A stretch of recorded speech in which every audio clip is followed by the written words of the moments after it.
Síguenos en nuestras redes sociales. Seguimos acercándonos.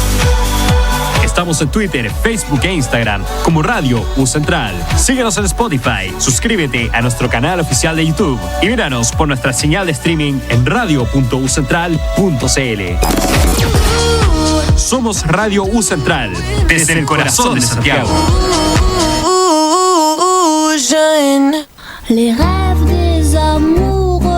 Radio U Central y radio.ucentral.cl presenta Sabores y Saberes, un programa que explora el fascinante mundo de la alimentación y la gastronomía desde múltiples perspectivas. Conducen la doctora en psicología María Teresa del Río y la doctora en ciencias de ingeniería de los alimentos Loreto Muñoz.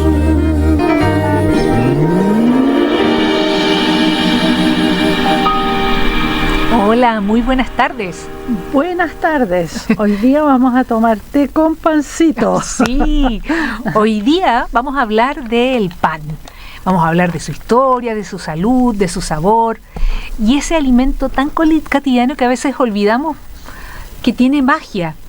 Sí, e importancia cultural. Y una importancia cultural bastante grande. Así es.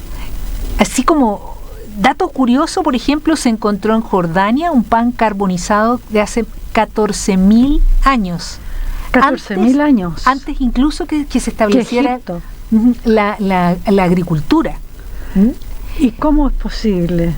Para que veas. Bueno, vamos a contar esas historias hoy día interesantes.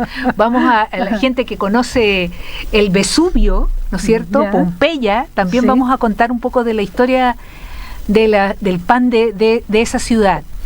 Y hacer un llamado de atención también porque en Chile estamos los principales consumidores de pan a nivel mundial. ¿Ya? Sí, nos gana Turquía. Nos ganan varios países, pero estamos dentro de los top 10.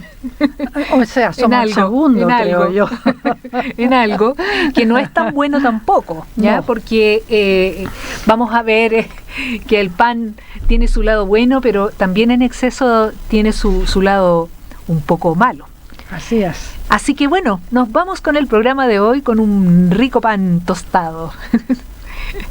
Ya, bueno, para partir vamos a contarles un poco de la historia, ¿no es cierto?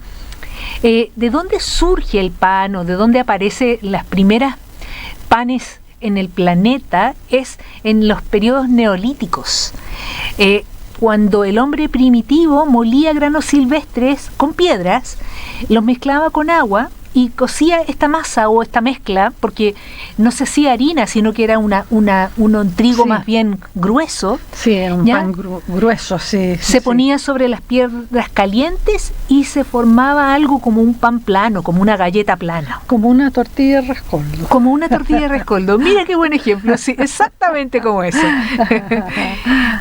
Y fue en el año aproximadamente en el 3500 antes de Cristo, en el antiguo Egipto, donde la gente empezó a hacer masas de harina y agua que dejaban reposar por algún tiempo mientras ellos hacían otras cosas en la cocina, y entonces con el ambiente temperado de la cocina y el aire y de los granos, entonces empezaron a tener panes con diferentes texturas. Al principio estos panes igual eran como la tortilla de rescoldo, eran más bien duros y planos, ¿ya? Pero cuenta la historia que a alguien se le quedó una masa olvidada de un día para otro, y con la temperatura normal de la cocina más bien calientita, ese pan subió de volumen. Leudó. Y primero la persona que lo encontró al otro día pensó que ese pan estaba malo, pero lo hornearon igual. Y se dieron cuenta que tenían un pan esponjoso, suavecito y mucho más sabroso. Mira, qué interesante. Esas cosas que surgen de la casualidad. Práctica. De la casualidad. Bueno, ahí están los primeros indicios de lo que hoy día conocemos como la masa madre. ¿Qué pasó ahí? Pasó que las levaduras salvajes o nativas que están presentes en los granos de trigo o en las superficies y en otros alimentos, porque las levaduras habitan tienen muchos hábitats naturales de frutas, de hortalizas, de ambiente en general, fermentaron, ayudaron a leudar a esa masa, y entonces se produjo el gas, los alvéolos y esa masa más esponjosa del pan. Así que también fue absoluta y total casualidad. Qué buena. Por otra parte, están los griegos y los romanos. Ya, aunque en ambos casos el pan fue heredado desde Egipto, los griegos tuvieron una participación muy importante en todo lo que es el pan, porque perfeccionaron técnicas de panificación. Ellos empezaron a usar molinos de piedra y con eso obtenían las harinas mucho más finitas, y además le hicieron un update a los hornos de barro, ¿ya? Y lograban una cocción mucho más pareja. Entonces los panes que ellos obtenían eran, digamos, la versión 2.0, ¿ya? O 3.0. Y siempre salados los panes, ¿no? Y siempre salados los panes. A no ser que tuvieran miel. Sí, pero esos eran otro tipo de panes.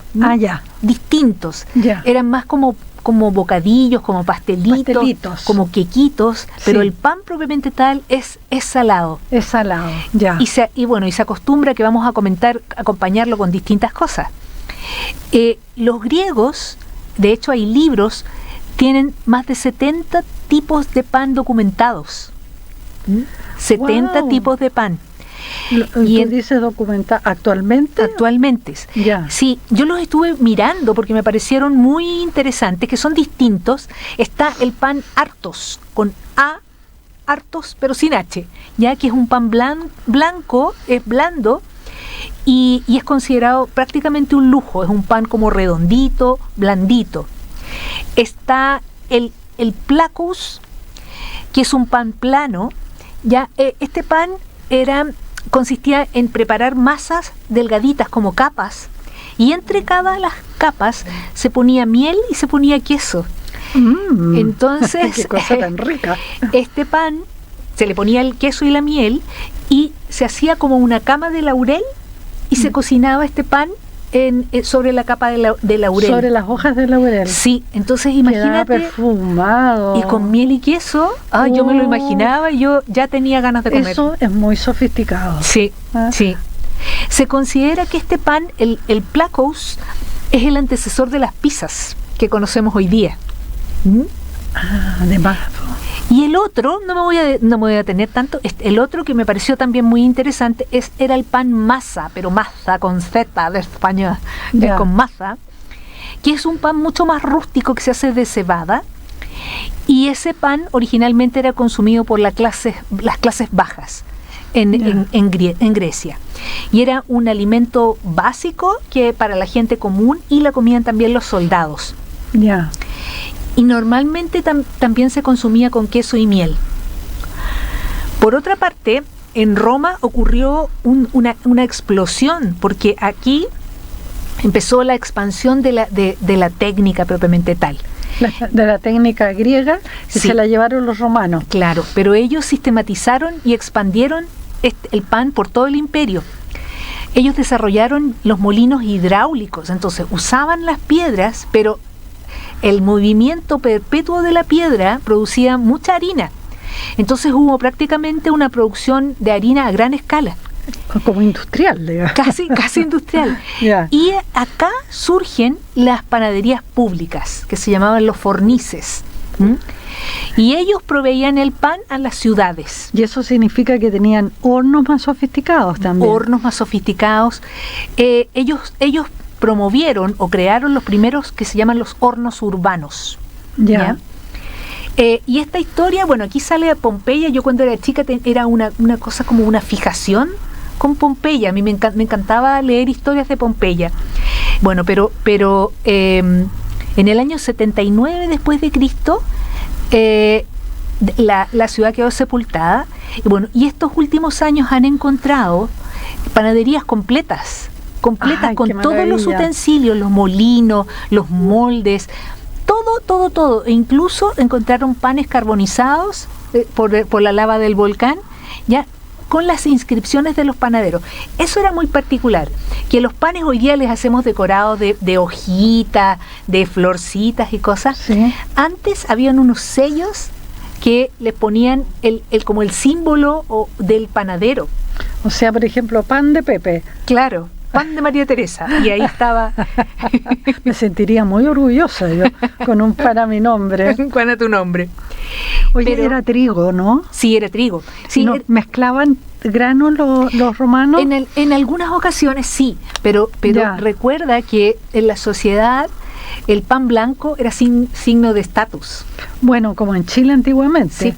Sí. Hoy día cambió radicalmente eso. Cambió con nuestro conocimiento sobre los alimentos. Sí, pues, pero todos los panes que eran de granos más oscuros, que producían un pan más bien oscuro, eran como, no era para la clase alta. Entonces, mira, con los sabrosos que son los panes de grano oscuro. Sí, entonces el pan se relacionó mucho con las clases sociales y los patricios, ¿ya?, preferían, por supuesto, el pan blanco y esponjoso, y los plebeyos comían panes más oscuros, con harinas de cebada, ¿ya? Pero habían panes ricos, como hoy día también los tenemos, con aceitunas, con higos secos, con quesos y con hierbas. Y ahí surge ese dicho que dice: al pueblo pan y circo. Ahí surge. Surge de los romanos. Que revelan cómo los emperadores mantenían contento al pueblo con la comida gratis que se basaba en pan y algunos espectáculos. Oye, Loreto, eso me acuerda que cuando tú vas a las tiendas de alimentos naturales, ¿no? Te encuentras con panes de higo. Sí, que son deliciosos. Que tienen muchos higos unidos por una masa, me imagino yo, que son unas cosas redondas y más o menos bajitas. Que es que se les llama pan, pero no son pan. No son pan. Como tortas de higo. Tortas de higo, sí. Bueno, debe tener harina eso, ¿o no? Yo creo que no. Yo creo que son los higos compactados. Higos compactados, sí. Mira, qué rico. Sí, y que son tan deliciosos los higos, tan deliciosos. En el Valle del Elqui, las venden junto con las papayas. Ay, sí, tienes los toda panes la razón. De higo. Sí, o los higos con harina tostada. Qué deli. Nos estamos yendo hacia el higo. Volvamos al pan. Bueno, en la Edad Media, entre los siglos 5 y 15, estamos hablando de 10 siglos, ya el pan pasó a ser un alimento central, ¿ya? Pero además de central, muy desigual. Porque el pan era el pilar absoluto de la alimentación, y uno lo ve un poco en las películas históricas, de que en la mayoría de los casos la comida del día era un trozo de pan con un queso. Era un pan, se ve, ¿no?, como un pan más rústico, grande, que la gente cortaba con la mano, ¿no? Trozos de pan que comía con una sopa, por ejemplo. Esos panes representaban entre el 70 y 80% de las calorías que consumían las personas en esa época. O sea, prácticamente la alimentación se basaba en pan. Bueno, y se ve también que a los esclavos, a los presos, como a esa gente que está con libertad restringida, los tenían a pan y agua. Sí, pero lamentablemente en esa época no todos comían el mismo pan, porque el pan blanco, que era de trigo, ¿no es cierto?, era accesible solamente a los nobles, a los clérigos y a los burgueses adinerados, ¿ya? Porque el trigo era caro, difícil de cultivar en muchos climas europeos, ¿no es cierto? Sí. Y bueno, y se asoció como este símbolo de estatus, como era aquí en Chile también. Claro. Oye, dentro de las cosas que yo leí sobre el pan, sale que el centeno se cultiva mejor en climas más fríos. Sí. Sí. Y esa es una razón por la cual de Alemania hacia el norte hay mucho pan centeno. Pan de centeno, que es muy rico, muy rico. Es delicioso, muy delicioso. Rico. En Escandinavia, en Alemania, y probablemente en otros países que tienen un clima más frío. Sí. Y bueno, el pan negro ya estaba como orientado hacia los campesinos y los trabajadores, que comían panes más oscuros, ya que se mezclaban con centeno, con cebada, con avena e incluso con algunas legumbres molidas, ¿ya? Y también relata la historia que le podían agregar harinas de habas o de arvejas, ¿ya? Pero eso producía unos panes mucho más duros y densos, que claro, o sea, y harina de castañas probablemente. Sí, que no eran tan agradables como el pan blanco. El pan de trigo. El trigo recién llega a las Américas en el siglo, fines del siglo XV-XVI, ¿no? Ya. Sí, llega el trigo y llega el centeno también con los españoles. Con los españoles y los portugueses. Claro, con los españoles y los portugueses. Antes de eso no había trigo en las Américas. No, había quinoa, amaranto, ¿y qué otro grano era? Se me olvidó ya. Quinoa, amaranto. Maíz. Sí, y algunos tubérculos. Esos que eran autóctonos, pero acá no se consumía, digamos, en América en general. No, habían tortillas, ¿no? En América en general no había pan con el concepto europeo de pan, ¿no?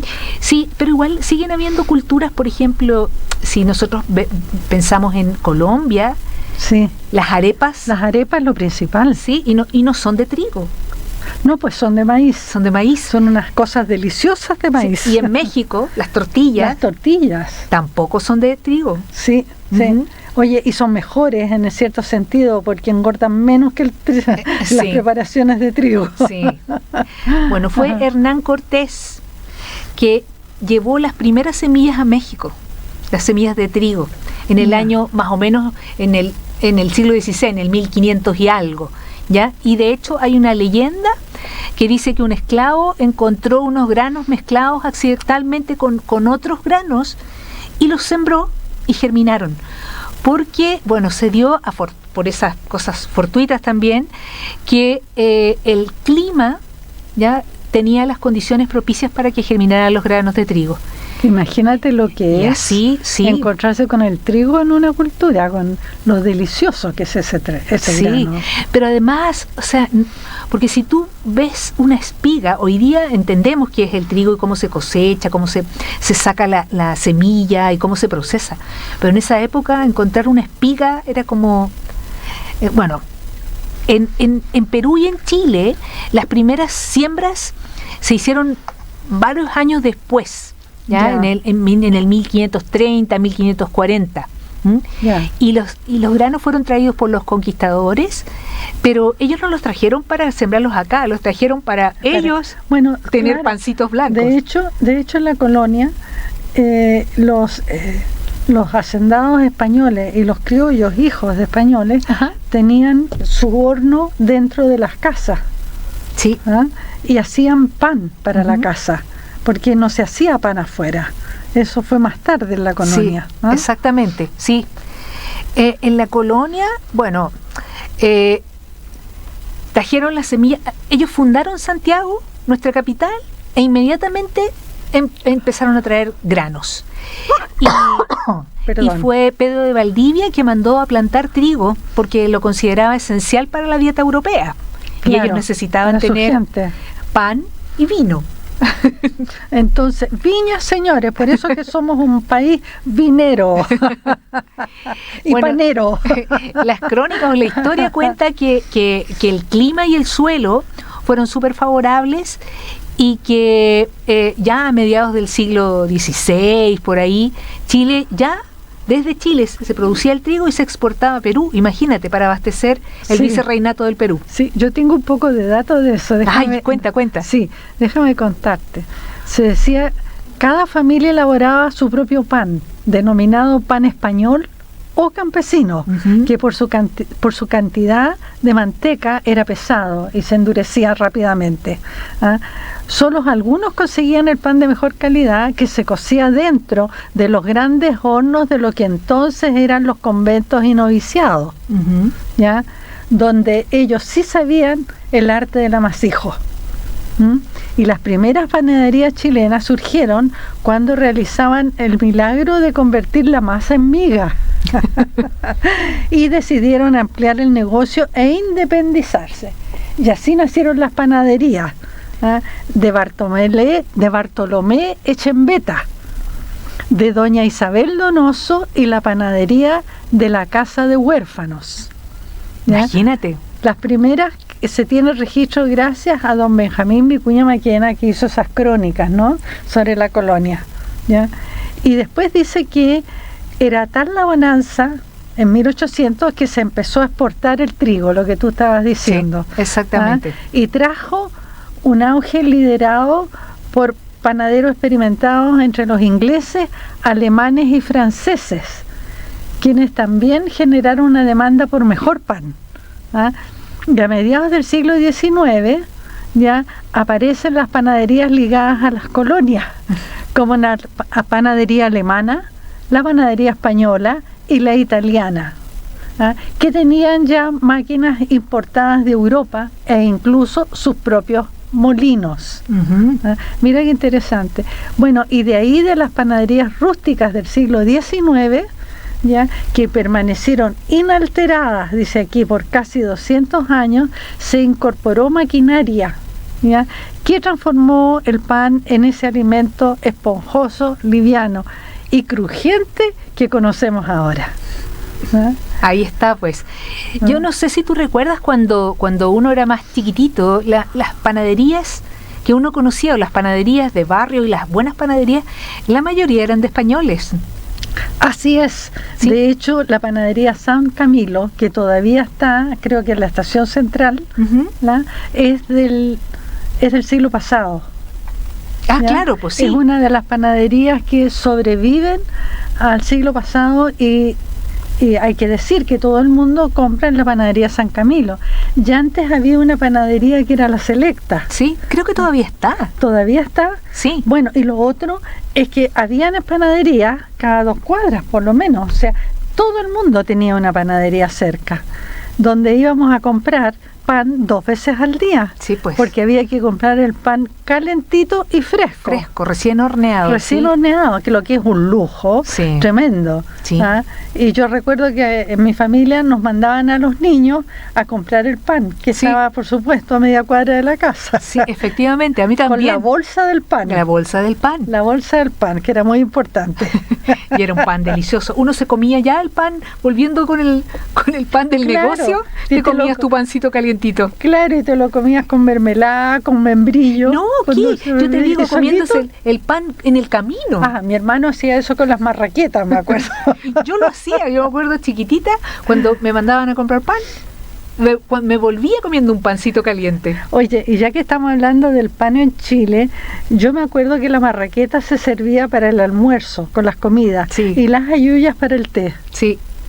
Había como esa... Debe ser por la... No, yo no sé por qué, debe ser por la textura, porque claro, las halluyas son más compactas y las marraquetas son mucho más suavecitas, más crocantes. Y hábito, porque ¿cómo vas a comer halluyas al almuerzo? Sí, porque no, como que no. Claro. Bueno, y entonces, ¿qué pasó?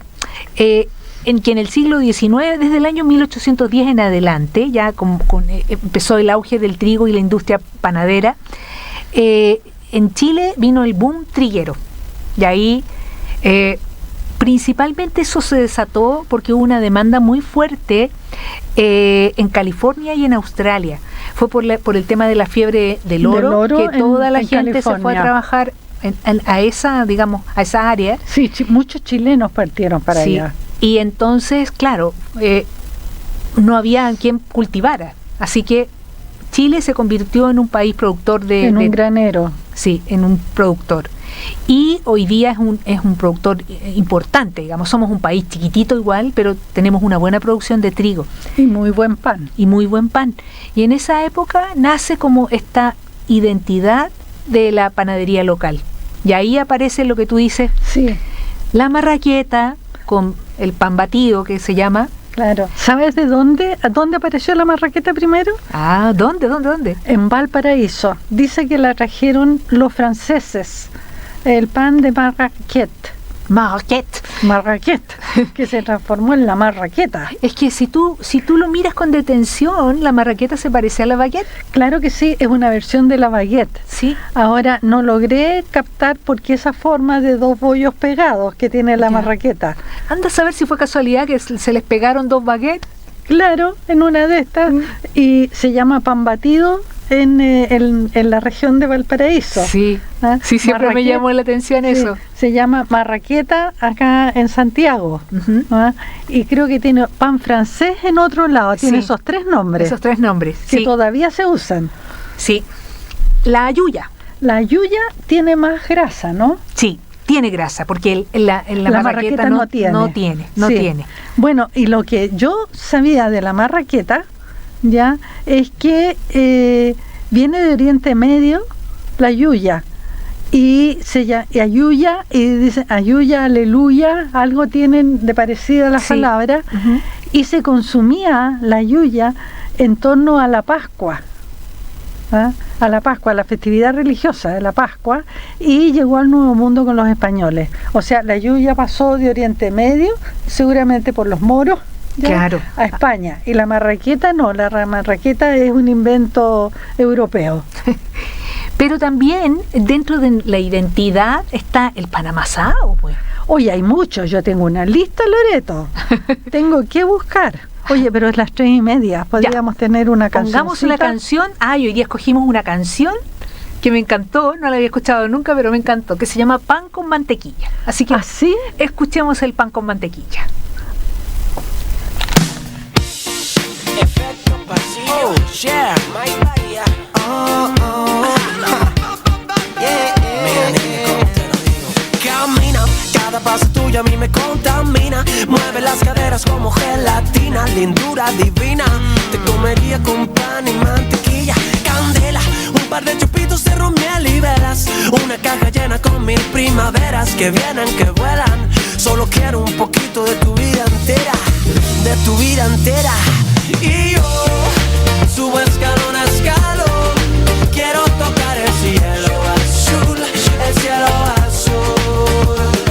Y tú buscas tras cada canción la sensación que te haga sentir, que te haga vivir. Contempla girasoles, margaritas y azucenas, quieren parecerse a ti un poquito apenas. ¿Qué más quisieran?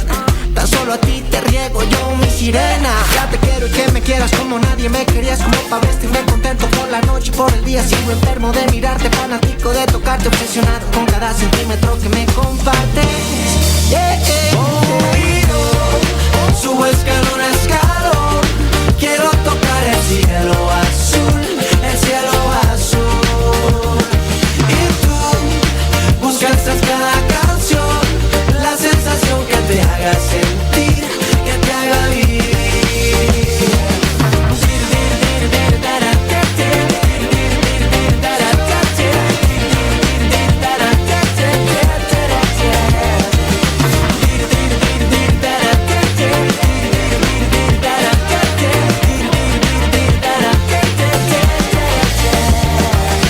Cuatro esquinitas tiene mi cama, 4 angelitos que me acompañan, 4 secretos, miles de historias, sueños que giran en una noria. Al norte, del sur y de este a oeste, que dé media vuelta, que se moleste. Deseenme mucha suerte, este loco amor puede ser mi muerte. Camina, cada paso tuyo a mí me contamina. Mueve las caderas como gelatina, lindura divina. Te comería entre pan y mantequilla. Y yo subo escalón a escalón, quiero tocar el cielo azul, el cielo azul. Y tú buscas tras cada canción la sensación que te haga sentir, que te haga vivir. Y yo subo escalón a escalón, quiero tocar el cielo azul, el cielo azul. Buscas tras cada canción la sensación que te haga sentir que estoy junto a ti. Dir dir dir dir dara te te, dir dir dir dir dara te te, dir dir dir dir dara te te te te.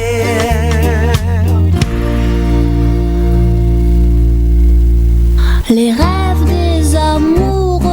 En Radio U Central estamos presentando Sabores y Saberes, descubriendo el placer de comer con conciencia, historia, cultura, nutrición y salud en cada bocado.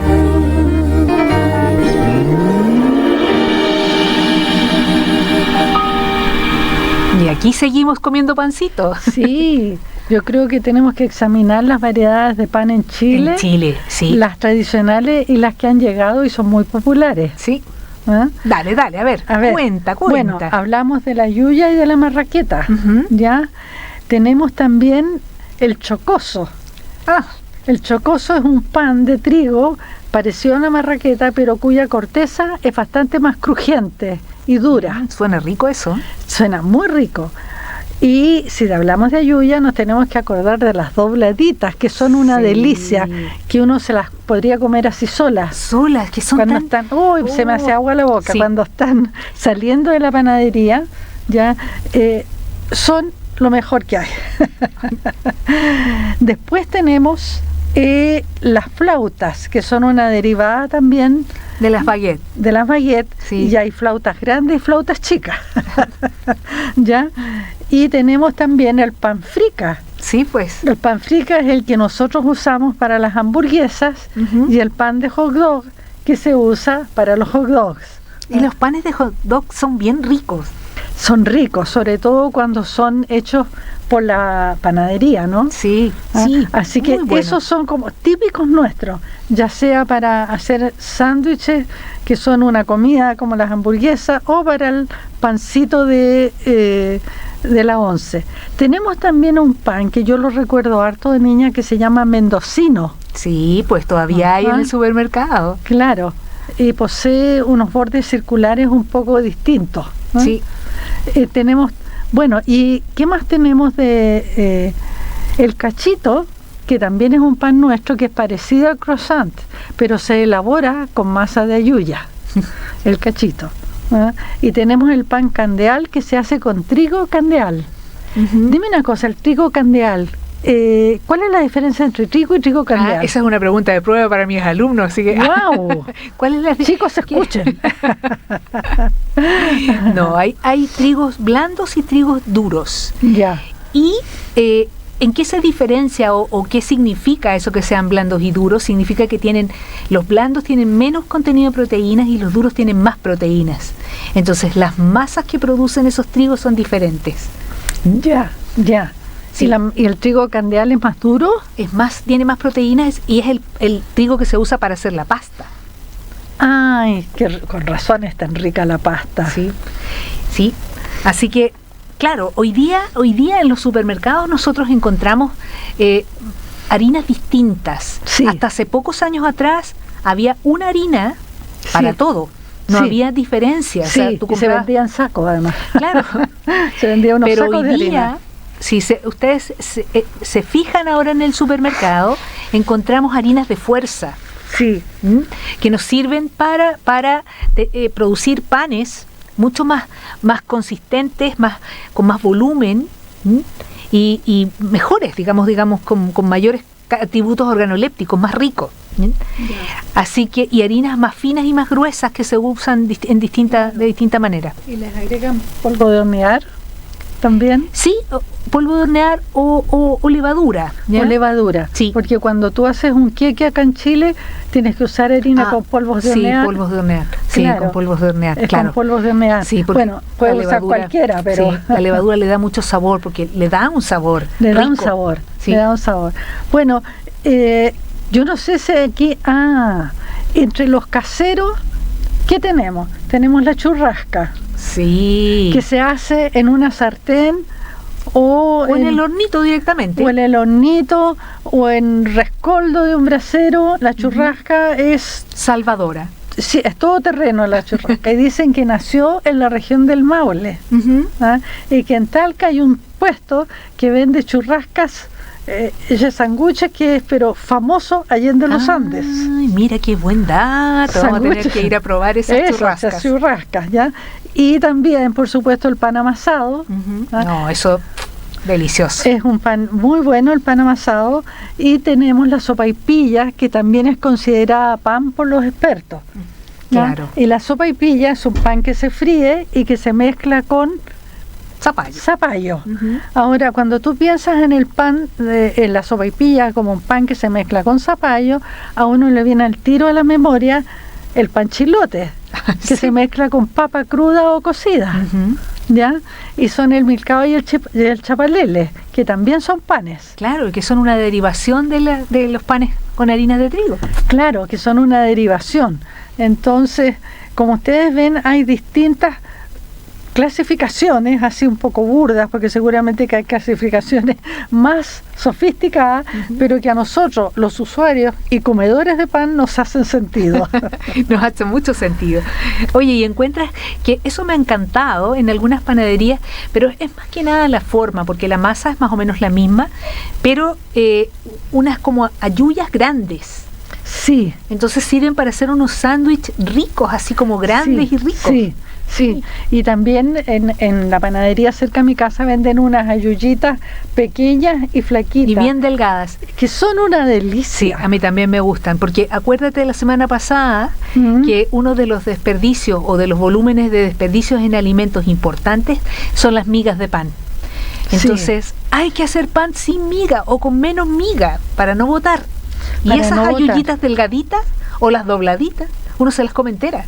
No botas ni una miga, porque la miguita que se te cayó, uno la pesca y se la come. Oye, pero yo tengo la solución. ¿Cuál? Se llama tostador. Porque si uno, aquí lo puse, porque si uno habla de pan, tiene que hablar del tostador chileno, pues. Sí, no, épico. Sí. Hace unos años atrás, un bloguero holandés se atrevió a decir que el tostador era antediluviano. Le cayeron no sé cuántos chilenos diciéndole, nene, tú no sabes nada de la vida. El tostador es lo único que un chileno mete a la maleta para donde vaya. Exactamente. Bueno, ahora el problema es que en Europa todas las cocinas son eléctricas. Claro, entonces no funciona el tostador. Oye, pero ¿sabes que se estima que se inventó en 1920 el tostador? No. Por artesanos que diseñaron un artefacto fabricado de hojalata con hoyitos y con alambre para calentar alimentos en los hogares del campo chileno. O sea, es un invento artesanal. Yo creo que no hay casa que no tenga un tostador. No, y se masificó así industrialmente en 1950, en que se empezó a fabricar de manera industrial, y ahora no hay casa sin tostador, señores. No hay casa sin tostador. Entonces, el pancito un poquito añejo, usted lo humedece un poquito y lo pone en el tostador lado y lado, cuidando que no se queme, y se come ese pancito recalentado. Y ojo con eso, porque estás diciendo algo que además es súper saludable. ¿Ah, sí? Es súper saludable, porque el pan, digamos, de un día para otro, hay mucha gente que lo bota a la basura, ¿ya? No, el pan sirve. Pero mojarlo un poquito y ponerlo en el tostador hace que consumamos menos azúcar del pan, porque el almidón tiene azúcar, mucha glucosa, y eso disminuye la absorción de los azúcares. Entonces, además, es más saludable comer pan añejito que pan fresco. Y imagínate ese pan tostadito con algo que uno tenga. Con mantequilla. Con mantequilla, sí, las dos somos fanáticas de la mantequilla, pero usted no escuche. Usted póngale una hojita de lechuga. Oye, pero yo traje otra cosa. A ver. Traje el pan que se hace en Finlandia, porque yo viví en Finlandia un tiempo, ¿ya? Y allá son los reyes del pan de centeno. Y yo lo que quiero hacer aquí es que entre todas las cosas que dijo Loreto, ya, las sabias cosas que dice Loreto, está también la harina de centeno, que se comercializa ahora bastante más ampliamente en los supermercados, ¿ya? Bueno, y resulta que el centeno se cultiva mejor en los climas fríos, ¿ya? Y por eso, entre otras cosas, los finlandeses comen mucho más pan de centeno que pan blanco. Y el pan de centeno, lo voy a decir en finlandés, se llama ruisleipä. ¿Ya? Y es una delicia. Entonces hay panes de centeno que se hacen con más o menos líquido, ¿ya? Y el pan más seco muchas veces le hacen un hoyo al medio, y antiguamente lo metían en un palo arriba del fogón de la cocina, bien arriba, metían estos rollos de masa más durita y se conservaba el pan por semanas. Entonces, en ese clima tan difícil, uno podía guardar el pan. Mira. Era un pan duro, pero era un pan muy sabroso. Y tiene panes de centeno también hechos una especie de hojarasca de pan, así, que es como una galleta de pan, que se llama haapankorppu. Es una delicia. Yo era adicta a las haapankorppu ya cuando vivía en Finlandia. Sí, yo no las conozco, voy a tener que, bueno, no creo que vendan acá en Chile, pero bueno, buscar alguna receta. Venden una forma de, voy a averiguar y te digo. Ahora, lo interesante de este pan, porque yo traje una receta de este pan para que, estimados oyentes, y interesados, digamos, en el programa por YouTube, ustedes van a preparar esta receta porque sabe distinta, así que hay que atreverse, ¿ya? Y me van a dar las gracias. Es delicioso, a mí me encantó. Yo hice pancito y se lo di a probar a Loreto esta mañana. Exquisito, exquisito. Ahora, lo interesante es que los finlandeses mezclan la harina de centeno, que ya de en sí es sabrosa, con distintos elementos. Por ejemplo, hay un pan que se llama saaristoleipä, que es el pan del archipiélago, el pan de las islas, ¿ya? Y que se hace en el sur de Finlandia, y es un pan al que se le mezcla jugo de fruta, por ejemplo, manzana o naranja. ¿Al pan? Al pan. Mira. El líquido es el jugo de la fruta. O puede ser un poco de esa cerveza que no tiene alcohol, que es una cerveza casera que se llama Kalia, ¿ya?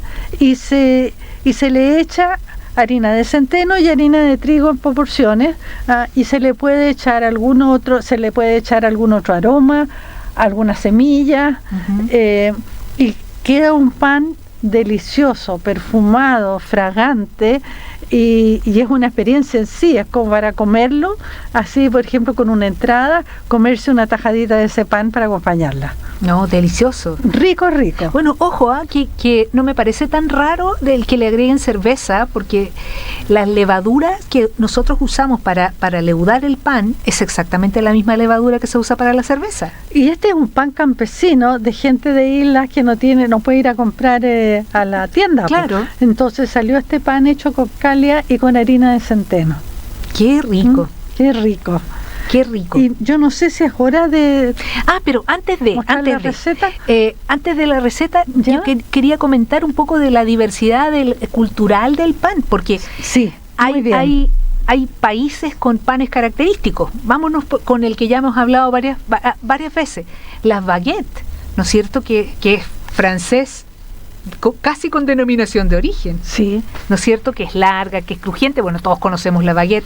También se ha introducido harto en nuestro país la ciabatta, que es una delicia. La ciabatta de Italia, que ¿no es cierto? Que es un pan mucho más alveolado.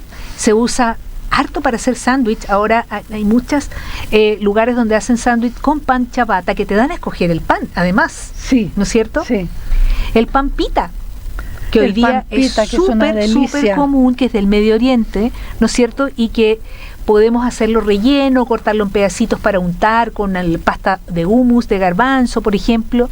Hay pan integral, pita, claro, y pan blanco. Y pan blanco. Entonces, además han de escoger el pan de la India, que se llama naan, que es una delicia también, que es súper fácil de hacer. Sí. Busque la receta por ahí en internet, sí, y hágalo, porque de verdad es muy fácil. Yo no me demoro nada, se hace en el sartén. No pueden hacer 10 naan en un ratito. Sí, tranquilamente. Y se come calentito. Usted lo puede perfumar delicioso. Un poco, por ejemplo, con una semillita de comino. Se puede perfumar un poco y después se lo come tirando pedacitos de pan con la mano. Sí, rajando el pan y usándolo para empujar la comida a lo hindú. O untarlo con alguna salsa rica. Delicioso. Sí, delicioso. Las tortillas. Las tortillas de Centroamérica, porque no solamente son de México, sino que de varios otros países centroamericanos, que son base a maíz, aunque también hay algunas que tienen maíz y trigo, ¿ya? Está, el pan de centeno, que está en Polonia, en Alemania, el pan de maíz, que también en Estados Unidos. En Ecuador hacen un pan de maíz delicioso. Que es sin gluten, que eso también bueno.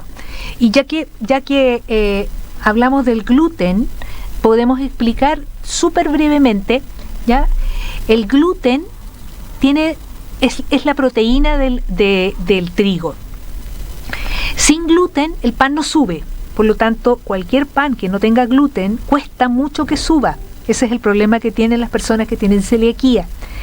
La celiaquía es una enfermedad que la tiene el 1% de la población mundial, que consiste en una intolerancia o una alergia alimentaria al gluten, ¿ya? Oye, pero es mucho. Sí, mucha gente. Es mucha gente.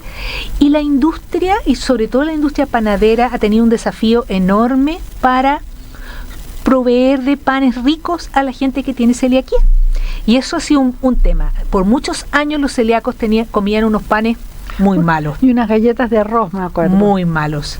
Pero hoy día la industria ha logrado desarrollar panes sin gluten, ¿no es cierto?, con características casi iguales a los panes con gluten. Entonces también eso es súper importante. Sí, yo lo creo. Y tenemos panes festivos. ¿Cuáles son? Pan de Pascua. Pan de Pascua. Panetone. El roscón de Reyes. Sí. Hay otro que se llama el chalá, que es un trenzado en las festividades judías. Ay, sí. Y el pan muerto de México. Y el pan muerto ¿Y ese qué tendrá? ¿Unos huesitos? Así que tenemos, pero hay una variedad enorme de panes que... Ya hay panes también con frutos para la Pascua Resurrección. Sí. Hay variedades de panes y bueno, uno puede hacer pan con lo que se le antoje.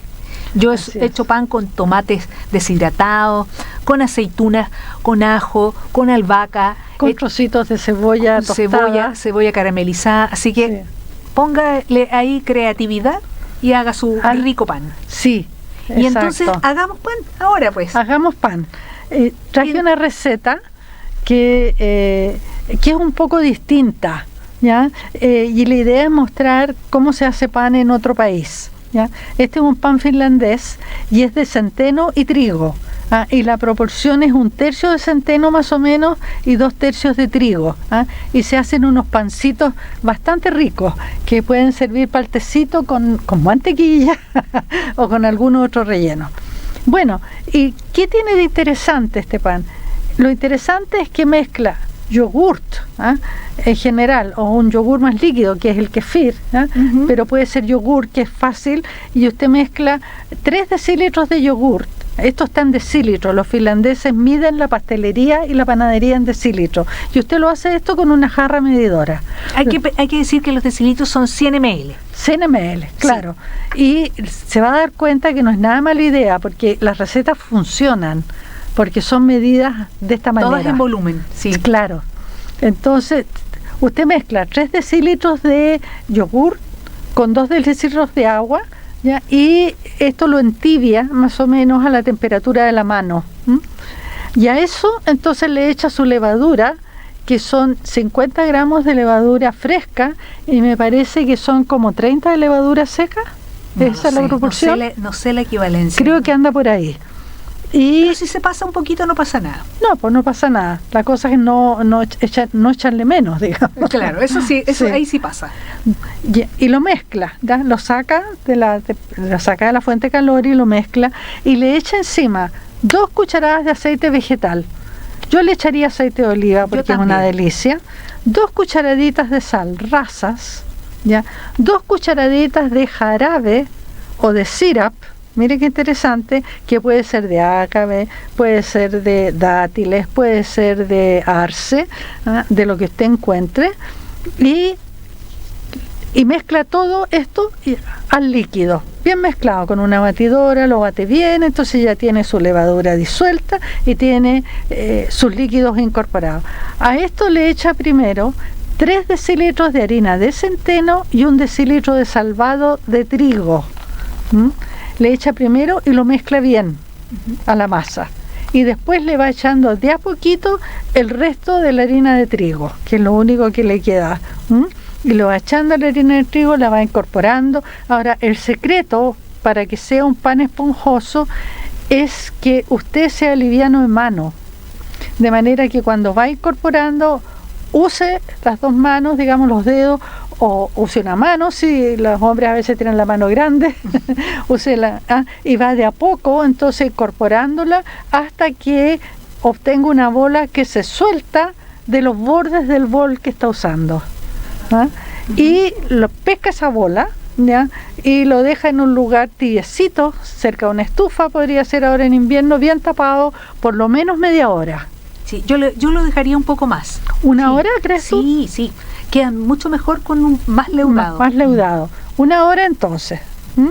Y después que ha leudado, usted esa masa, usted la divide en trocitos, ya, de pan más o menos del tamaño que quiera. No le aconsejo muy grande, porque es un pan que es muy sabroso y es denso. Entonces, es denso, sí, es un poco más denso. Un panezote grande. Sí, no tiene chiste. Y hace los pancitos y los deja reposar de nuevo, ya una media hora, yo creo que ahí, sí. Y los hornea a fuego alto, a temperatura alta, 220 grados, 10 a 15 minutos. Y usted mire el horno, porque estos pancitos se ponen oscuritos abajo, y negritos si usted pasa la temperatura, pero va a tener un sabor y un aroma en su casa que se lo regalo. Y ese dejo de dulzor que tiene, le da una característica muy rica. Sí, yo lo encuentro que es bien buena la receta, porque con eso tú podrías incluso incorporarle pasas, por ejemplo. Trocitos de higos, como decía. Trocitos de higos, estamos pegadas con los higos. O a lo mejor hierbas. Sí. Ahí pega con hartas cosas. Sí. Con hartas cosas. Así que atreverse con el pancito de centeno. Bueno, para ir terminando, contarles que Chile ocupa uno de los primeros lugares o dentro de uno de los primeros lugares de grandes consumidores de pan. ¿Ya? Y entonces, bueno, es difícil cambiar los hábitos que hoy día tenemos, pero sí podemos decir que hoy día hay muchas opciones de panes integrales que podemos optar por ellas. Si hacemos el pan en la casa, incorporar semillas, incorporar un poquito de harina integral. Zanahoria rallada, se me queda delicioso con este pan con zanahoria rallada. Y bueno, avena, hoy día en el supermercado y en las distintas tiendas encontramos una variedad de alternativas o para complementar la harina de trigo. Sí. Así que atrévase y produzca. Sí, el trigo yo me acuerdo que cuando empezamos yo di una receta de pan de avena con trigo. Sí. Así que, bueno, además de comerse la panadería entera, innovemos con pancitos ricos con distintos tipos de harina y agregados. Eso, perfecto. Hasta la próxima. Hasta la próxima, que tengan una muy buena tarde. Nos vemos la otra semana.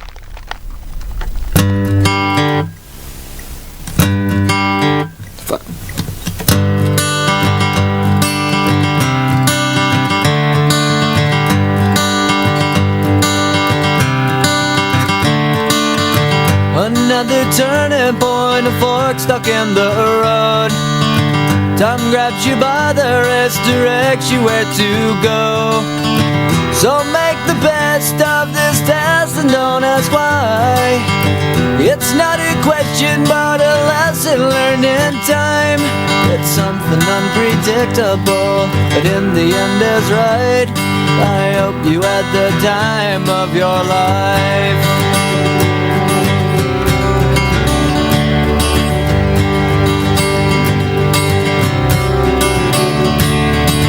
So take the photographs and still frames in your mind, hanging on a shelf in good health and good time.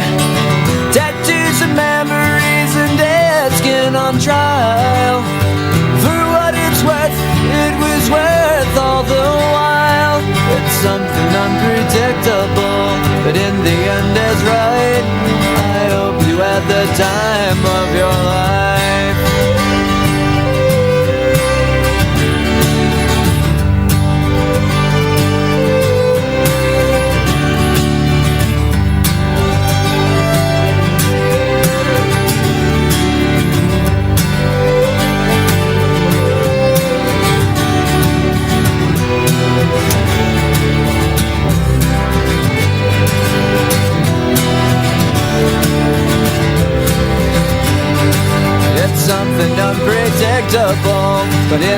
end is right.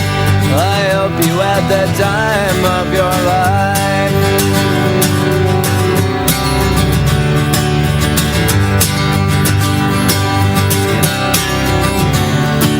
It's something unpredictable, but in the end is right. I hope you had the time of your life.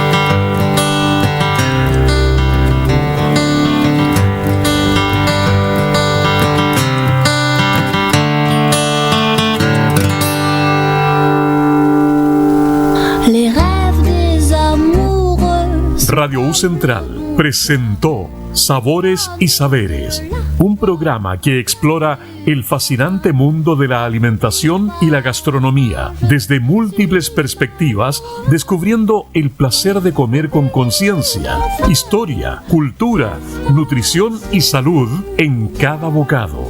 Hasta el próximo capítulo.